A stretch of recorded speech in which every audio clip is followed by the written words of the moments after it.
Today on Commander Replay, we're gonna play Doctor with this Patreon submitted feather list and see if we can take it from good to great. Next on Commander Replay. I want to thank my awesome Patreon supporters. You guys are awesome. If you want to help support the channel and vote on which decks I play next, or if you're just looking to get some high quality games of MTGO, feel free to check out my Patreon at the link below.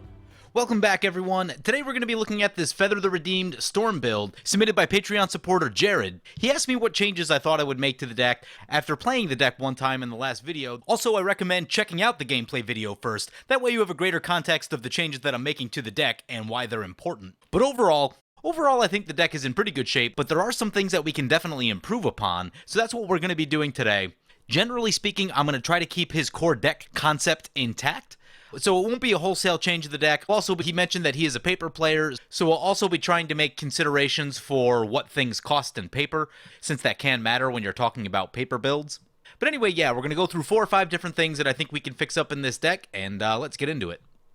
So the first thing that I noticed while playing this deck is that there was a big lack of artifact and enchantment removal, so that's definitely a thing that we're going to want to fix.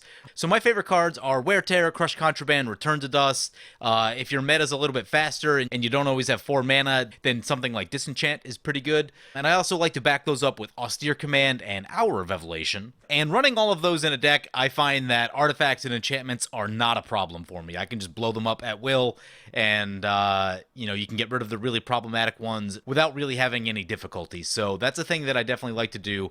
And looking at Jared's deck list, I see what he was trying to go for with some of these cards, but in my experience, they've never really worked the way that you hope that they would. And those two would be Mass Calcify and Tragic Arrogance. We saw Tragic Arrogance in the game, and Tragic Arrogance is really good if opponents have a lot of a specific permanent type that you're trying to get rid of. But if they only have one of that type, like one really nasty enchantment, let's just say Humility, probably one of the nastiest enchantments, and they don't have anything else, then Tragic Arrogance doesn't actually do all that much for you. Now, it is a really cool card, especially if you can use it as a political tool, but I don't think Feather is the right home for Tragic Arrogance, so that's one that I'm going to cut. Mass Calcify is one that I've also played just a teeny bit as well, and in my limited experience, when you have a board wipe in hand, you just need it to get rid of everything. If your opponent's playing white and they have a big army staring you down, Mass Calcify is not going to help you at all, and I have had that situation come up, so it's just not a card that I like to run. For that reason of, like I said, when you need things dead, you need things dead. So let's get rid of those two. We're going to add in Hour of Revelation. I absolutely love Hour of Revelation. And one of the biggest things with Hour of Revelation is it doesn't care what your opponent's doing. If they're playing permanents, it blows them up. So that becomes really relevant against like a Super Friends deck where something like an Austere Command isn't going to hit the Planeswalkers. So I really, really like Hour of Revelation. One of the big things with Hour of Revelation 2 is once that cost reduction mechanic kicks in, it's really easy to play a Boros Charm or a Teferi's Protection, all on, 5 or 6 mana. So I really, really like that a lot. And what I do like in this deck, there are a lot of protection spells in this deck. A lot of things that give indestructible, like the Sheltering Light, a Johnny's Presence, Adamant Will, and so on. So we can effectively turn our board wipes into one-sided board wipes, and that's always a really good way to win the game. And of course, always Austere Command. Love myself some Austere Command. Chandra's Ignition I do like quite a bit as repeatable damage to all targets. And because of all the indestructible and protection from colors in the deck, we can protect any creatures that we might lose in the process as well. So I really do like that inclusion. Another one that I do want to get in for the same reason is going to be Blasphemous Act. Blasphemous Act, more of the same, similar to Hour of Revelation in that it has a cost reduction mechanic and it makes it really easy to Boros Charm or play some other protection from or indestructible spell while you cast the Blasphemous Act, again, turning it into a one-sided board wipe. Really like that one. And I've actually been thinking about it for a little while. I think we actually want to add a Chain Reaction to this deck. And again, to fill more of that same role of we've got a board wipe that we can protect ourselves from, thereby turning it into a one-sided board wipe. Sounds like a really good plan to me. Now, we did just add in a bunch of cards, so we do need to cut some stuff in the process.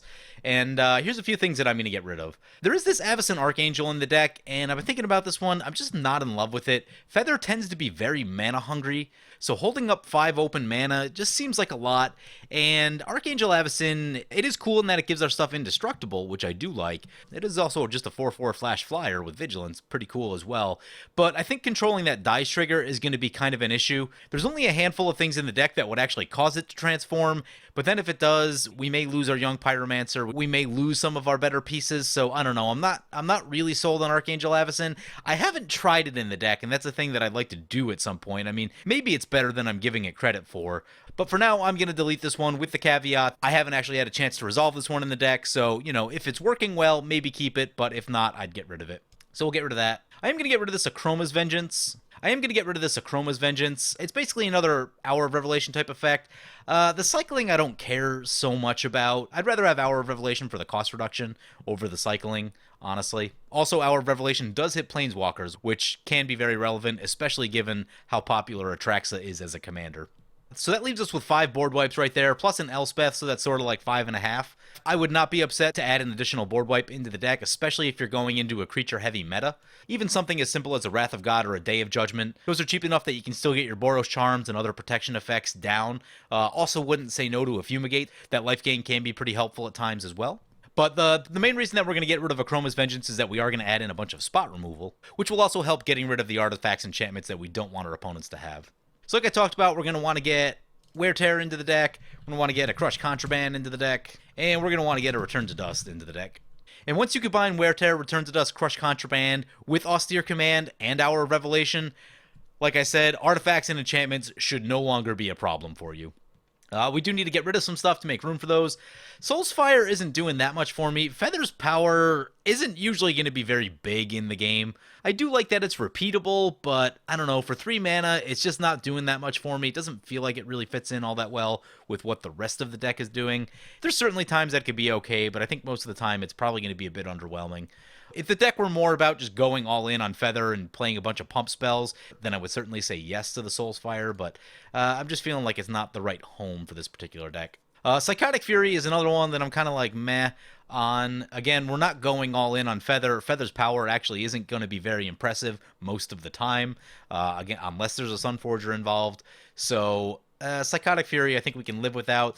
The double strike and card draw is nice, but we can get double strike from Boros Charm, as well as the many other things that Boros Charm does for us. Also, there just are no other legal targets in the deck beside Feather, so that's a concern for it as well. I'm also going to get rid of this Battlefield Promotion to allow one of those removal spots. It gains a little life, puts a counter on something, gives it first strike. All cool little abilities, probably really good in draft, but just feels a bit underwhelming compared to some of the other spells that we have access to in this deck. Now, one thing I do really like a lot, I do like this Pariah's Shield, because with all the protection and indestructible effects in the deck, we can effectively mitigate all the combat damage that would be dealt to us. So I do like that as a cute little trick. And I'm not saying that they need to go in this particular deck, but they are 2 cards that I have been liking a lot recently. If you're into this Pariah Shield effect, you might also like Palisade Giant, which directs all damage dealt to you to it, which I think could actually be a pretty good tool in this deck, and Protector of the Crown, which very similarly, all damage that will be dealt to you is dealt to Protector of the Crown, and makes you the Monarch, so it makes you the Monarch and protects you from losing the Monarch pretty well. Opponents have to jump through some hoops to be able to steal the Monarch token from you, so also gets you some card draw, which I really like. So I really like both of those as well. Like I said, if you're into this Pariah Shield effect, then you may want to check out some of those. I'm not going to add them here since it's not a thing that they've really built for in this deck, but both of those cards also really good with Planeswalkers, so you know what? I think we are going to add one. We're going to add Protector of the Crown into the deck. It gives us card draw that we can draw without our commander being in play, which, as I've talked about at various points covering Feather, that Feather gets blown up a lot. People love to burn their swords and paths on Feather, so Protector of the Crown can be a nice little thing to keep us safe, keeps us out of the big alpha strike. If Craterhoof Behemoth is a problem in your meta, Protector of the Crown is really nice against that. So we'll add that in. We'll find something else to get rid of. And while we're going, there's also some other things that I noticed missing from the deck. The deck is actually missing Swords to Plowshares, which, you know, that's the premier removal spell in white. The Path to Exile was in the deck. I think Swords is much cheaper than Path right now in paper, so it shouldn't be too hard to find a Swords. It did get reprinted somewhere. You're definitely going to want to add one of those in. That's just a good card to have around all of the time. And while we're adding removal, another card that I think is going to be really, really good is Settle the Wreckage. And there's a couple reasons why we want to add this. Yes, we're giving our opponents lands, which can be a problem some of the time, but the fact that it's exile means that it gets rid of Eldrazi and other indestructible creatures, potentially a large Voltron creature that could be attacking you. So it's probably going to get rid of whatever problem is attacking you. Also, it's a Sunforger target, meaning You can grab it when you need it, which also makes it really, really helpful. And finally, you can use it on your own creatures. The fact that we have a young pyromancer, Assemble the Legion, and a few other small token producers, if you fell behind on mana and you needed to ramp like crazy, then you can settle the wreckage to use it on your own creatures to get that ramp going. Not saying you're going to do it all the time, but there may be a time and a place where it makes sense to do that.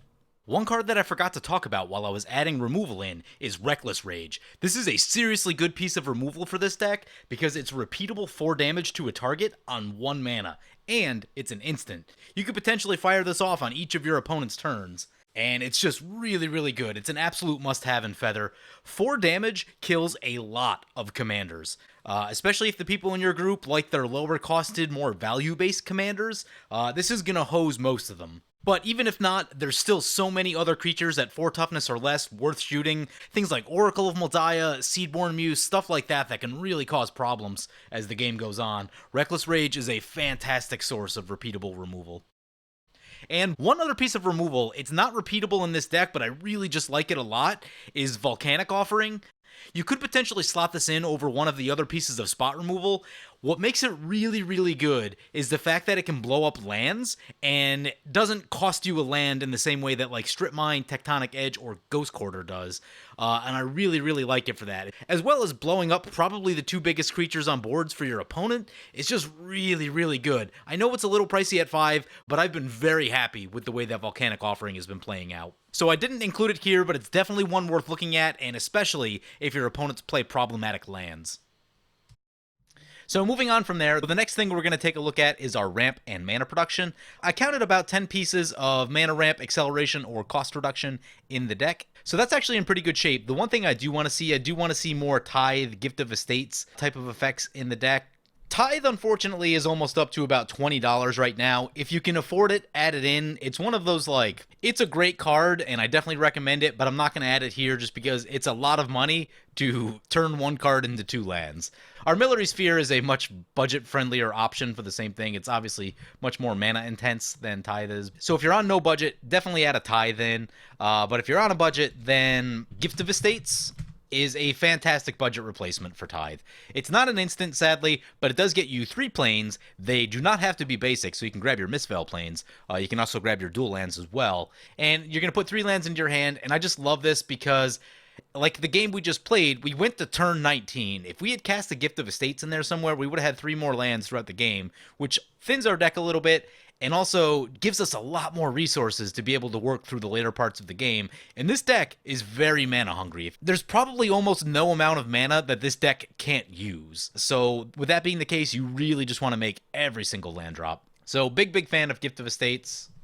Another one that you could look at is Endless Horizons. Out of Eventide, I'm seeing a paper cost of about $8, which, you know, it's about halfway to a Tithe. I don't run Endless Horizons all that much because it's a little more fragile. It does get blown up sometimes, but it is a fantastic way to get some additional lands into your hand. And this deck is running a very high number of basic lands in it, which is very good for Endless Horizons. So, you know, if you're in like a super late game situation, you could theoretically grab them all and, you know, really reduce your likelihood of drawing lands. But pretty cool little card. Doesn't see probably as much play as it could, especially with Smothering Tithe now. Smothering Tithe, obviously, really good. And just, you know, it is clunky at 4 mana, but it is something you can think about. So we do have Gift of Estates, Thaumatic Compass, and Land Tax as ways to make sure that we find additional lands. I like having about 3 of that type of effect in a deck, especially one that's going to be mana hungry. And then we also have Smothering Tithe, and Smothering Tithe is just good. So I do like all of that. Probably going to cut this Wayfarer's Bauble. It's fine. Like, there's nothing wrong with it. But since we did just add a couple cards in that operate very similarly, yeah, the Wayfarer's Bauble does ramp you, but we have no real way to interact with artifacts from our graveyard in this deck, so why not just go for Gift of Estates? I'd rather take the 3 lands over the ramping 1. One other means of ramp that I should talk about while we're here is Young Pyromancer or any token producer that's going to be Assemble the Legion, or either of these Elspeths, is having Feather in play and using Path to Exile on any of those tokens. You'll be able to get the Path to Exile back, and you'll be able to ramp lands, which is another really cool ramp trick in the deck. Monastery Mentor is also great for this, but apparently it just spiked to $43 in paper, so Again, if budget's no concern, you should definitely add in a Monastery Mentor. If you are working on a budget, then I can't in good conscience tell you to go spend $43 on a Monastery Mentor. But if you can get Monastery Mentor into this deck, it is a very good card. If you could, I'd probably just replace the Assemble the Legion. Assemble the Legion is fine. You really need to get it down early or make sure that the game goes really long to get a lot of value out of it. One change I talked about on the video, this Ryle, we definitely want to get rid of that. We're going to add a Crimson Wisps in its place. The haste is sometimes useful. I know that the trample on Ryle can be helpful as well, but the fact that it's a sorcery speed means you just can't draw nearly as much as you can with Crimson Wisps, and the fact that we want to be casting a lot of spells, especially during our opponent's turns with all of our stuff in play, Crimson Wisps is just going to be the better card by quite a bit.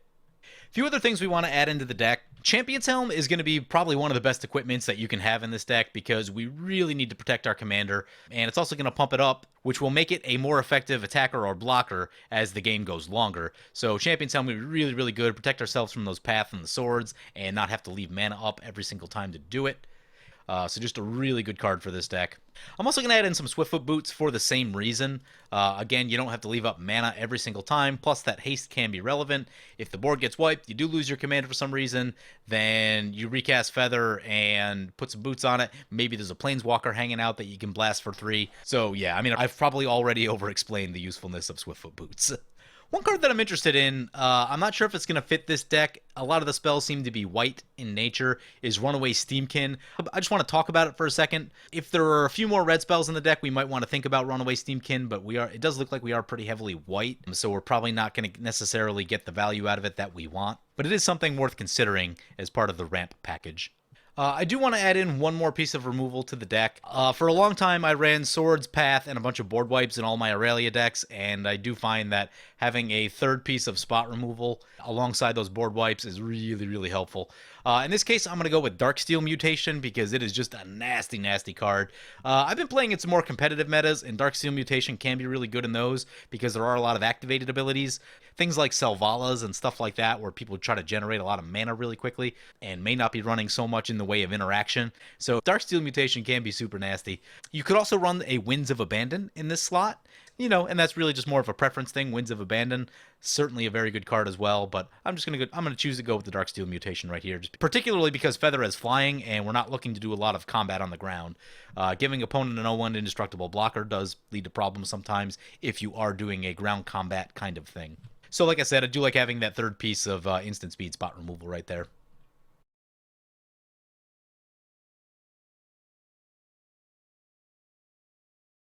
So that does bring up our card count quite a bit. We are going to want to get rid of some cards and get this deck back down to 100.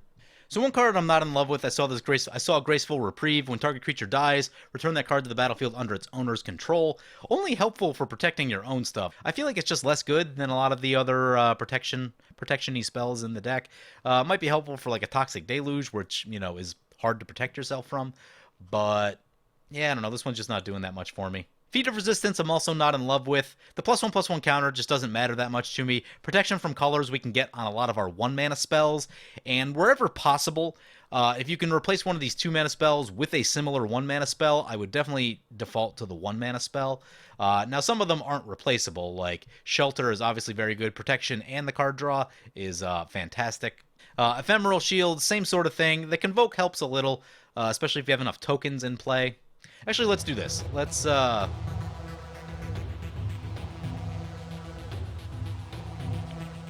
Okay, so let's take a look at the number of protection spells in the deck, and there's a lot, actually. So that's 14 protection spells. We could probably come down just a little bit on that. At some point, they do become redundant. This pile right here is the Indestructible pile. Dawn Charm is a regenerate. That seems similar enough to Indestructible for me that I just lumped it into that pile.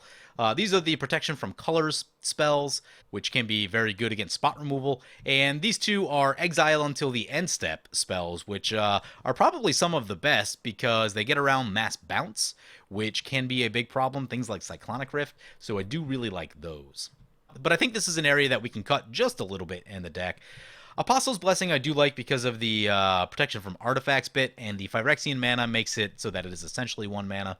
Shelter is great for the card draw. Blessed Breath, I'm less sold on. Blessed Breath, I think we can live without that one, honestly. Yeah, I think we can live without the Blessed Breath. I feel like 4 of these, plus the Swiftfoot Boots, plus the Champion's Helm, plus these 2 Blink spells are going to be pretty good. I know the 1 mana does make it alluring, but I think we've got enough protection otherwise that we should be okay. Sheltering Light, the Scry 1 and 1 mana make it very good. Ajani's Presence, still 1 mana, so I'm going to keep that one around, plus occasionally that Strive ability may matter. Boros Charm is one of the best cards in the deck, so obviously keeping that one. Valorous Stance, yeah, we're going to try to keep that one because it also doubles up as removal, so I do like the utility that one brings. Ephemeral Shields is not doing as much for me. The Convoke is fine, so occasionally it'll be 1 mana, but I don't know. I think we can part with that one. Again, we do have a lot of protection spells. I do like Adamant Will for the +2/+2. That does become relevant at times as well, so we will keep that one. And Dawn Charm has the ability to prevent combat damage, which can make it really, really useful, so we do want to keep that. There's no comeuppance in this deck currently, something that I wouldn't mind adding in, but deck slots are tight, so definitely worth considering, but for the time being, we can get by using just Dawn Charm. That brings us down to 12 protection spells plus the 2 equipments. Can we go a little further? I'm gonna get rid of the Ajani's Presence as well. That's going to bring us down to 11 protection spells, and to the ones that I think are probably the best. Now, the one that's missing from this deck is Teferi's Protection. And that is the best protection spell ever printed. It's not recurable, obviously, because of the exile, but it just always finds a way to make itself useful. I know it's not cheap in paper. I'm seeing about $44 in paper currently. As far as all the expensive cards that I've talked about on this list, Teferi's Protection is probably the best one. And that's the one where I would say it's probably worth spending that money because it always finds a way to make itself useful. It's a Sunforger target, so you can just grab it when you need it. You're going to stop incoming combat damage, random burn spells, maybe some random Emrakul trigger or Mindslaver trigger. It just always finds a way to make itself useful. It's just so good. So I would definitely look at adding that in if it's within your budget. So I'm going to resort by converted mana cost. We have 19 2-drops. That's kind of a lot. Wouldn't mind that coming down 1 or 2. One card to think about is Balefire Liege. Unfortunately, I'm seeing a paper cost of about $18 at the moment. I'm not sure if it's $18 good. I think it's pretty good. I don't know if it's $18 good. It's one that I've been meaning to test a bit more. But it's going to operate somewhat similarly to our main creatures like the Thermo Alchemist, Firebrand Archer, and Gutter Snipe, in that it turns our red spells into damage, it'll turn our white spells into life gain. So that's something to think about. I'm going to leave it out for now, again, due to cost considerations. It's one that I would like to test out a little bit more myself. So I thought about adding Boreas Charger in as another way to find some lands and ramp a little bit. However, the card that I think we really want is Thaumatic Compass. Because that's going to help us find lands, and it turns into spires, which can stop big attacking creatures from killing us. That can be really important against a lot of different types of decks. So I really like having Thaumatic Compass in a lot of different decks. So instead, I think I'm going to go with Thaumatic Compass over the Boreas Charger. I do really like what the Compass does. 2 cards I'm not sure about in this deck are going to be the Sentinel Tower and Primal Amulet. I know they kind of fit the theme a bit, but they are pricey at 4, and I don't know, maybe they don't fit quite as much as I'd like them to. I need to see them in action a little bit more, but those are potential candidates that could be cut. Jaya Ballard I'm not sure about either. I would need to see that one in action. Typically with Feather, you don't really want to be discarding cards, so I could see that being a little bit of an issue. The triple red mana seems reasonable. Also, the fact that it's a 5 loyalty planeswalker, it can grow pretty quickly. It can kind of soak up some damage from some small creatures and be annoying for opponents. So I'd need to see this one in action a bit more. It could be all right, but it could also be a candidate worth cutting. I'm not quite sure yet. And you know what? For that reason, I think I'm actually going to cut the Jaya Ballard. Triple red, there's not actually that many red cards in the deck, and especially the instants and sorceries, you're really looking at these 3 right here, Boros Charm, which is, more of a timing thing. So I think I am actually going to cut this Jaya Ballard. There's just not that many interesting red instant and sorcery spells, and especially a lot of them are timing type of effects where you're not going to be able to do it during your turn. So we're going to get rid of the Jaya Ballard. And then we are at 38 lands, which is a very good land count. Because of the card draw and because of some of the things we've added in to help us find more lands, like Thaumatic Compass and Gift of Estates, I think we can actually go down 1 on the land count as well. So we'll go down to 37. So yeah, now we have an upgraded Feather deck, kind of keeping the same things in mind, keeping the Assemble the Legion, keeping some of the Planeswalkers. We've really made the removal in the deck a lot better, and that's going to help it out a lot. So we've got Owl Revelation, we've got Austere Command, we've got Blasphemous Act. added into the deck, and those are all really, really good. We added Chain Reaction, which is a little less reliable than Blasphemous Act, but it's still pretty good, and we have a lot of ways to protect ourselves from it to make it one-sided, and one-sided board wipes usually win the game, so I do like that a lot. We added in a lot more artifact and enchantment removal in the form of Wear Tear, Return to Dust, and Crush Contraband, and those are also really helpful as well. You could go with Orm's Thunder over Crush Contraband, but I think I just like Crush Contraband better. I know you don't get that burn, which occasionally is going to hose, some small mana-producing creature or something, but I think I like being able to hit 2 targets at the same time on a much cheaper mana cost. So anyway, yeah, that puts us to 99 cards. We've really cleaned up the removal in the deck a lot. We saw cards like Mass Calcify and Tragic Arrogance, which just aren't as consistent as things like Blasphemous Act, Hour of Revelation, and Austere Command. When you have a big board wipe in hand, you really want it to hit a lot of stuff. So these are some really nice ones. They're not terribly expensive, which is really nice. And they're going to fit into our plan of we have a ton of protection spells in the deck, so we'll be able to protect ourselves really well from our own board wipes, make them one-sided. I do like all that. We've added a lot of artifact and enchantment removal, so we won't be weak to those type of things anymore. And we cleaned up some of the spells a little bit. I thought there were a couple spells in the deck that just seemed a bit underwhelming. We got rid of those, tried to pare down to just the most efficient ones, in hopes that we're not just drawing things redundantly. So anyway, yeah, those are the changes that I made to Feather. I'll try to make a list of all the cards that I've added in and the ones that I've taken out. I'll put a link to that in the description below. Anyway, I hope you guys have enjoyed this look at cleaning up this Feather deck. And what changes would you make to this deck? Anyway, hope you guys enjoyed the video. As always, feel free to comment, like, or subscribe. Thank you for watching.